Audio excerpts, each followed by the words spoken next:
And homogamy is basically people socioeconomically. People usually marry. If you're poor, you marry poor. If you're middle class, you marry middle class. If you're rich, you marry rich. So Cinderella is a great example of this. If you actually, most people don't read books anymore, so I'm not gonna say you read it. But if you actually seen any of the movies, they make movies all the time with Cinderella. Cinderella is freaking rich.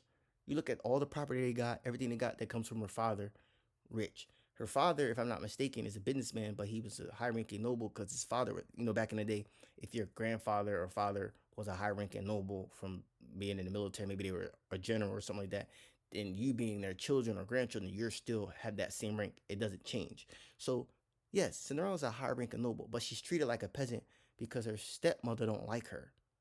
Her stepmother's a hater. Anyway, and I forget this woman who did an analysis on Cinderella, but she said, think about it. You take away the magic, that dress is Cinderella's mother's dress. Them glass slippers is Cinderella's mother's glass slippers. Cinderella was never poor.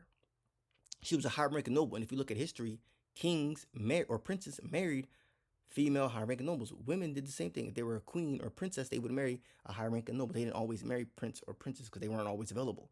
Now, high-ranking nobles are maybe a slight step below royalty. So that's not really hypergamy, but I guess you can consider that hypergamy, slight hypergamy. But basically, Cinderella, she married a prince, but she married homogamously, not hypergamously or slight hypergamous. Now, what does that tell you? It even nowadays, I know girls that have married pretty well off guys, but more often than not, they move themselves up closer to that socioeconomic status, right?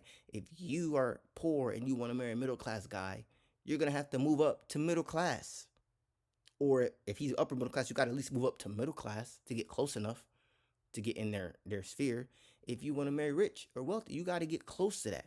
Like usually people who move up who were poor and didn't have anything, like for women specifically, oh, she's a supermodel. Well, yes, she's a supermodel, but she got money because she's a supermodel.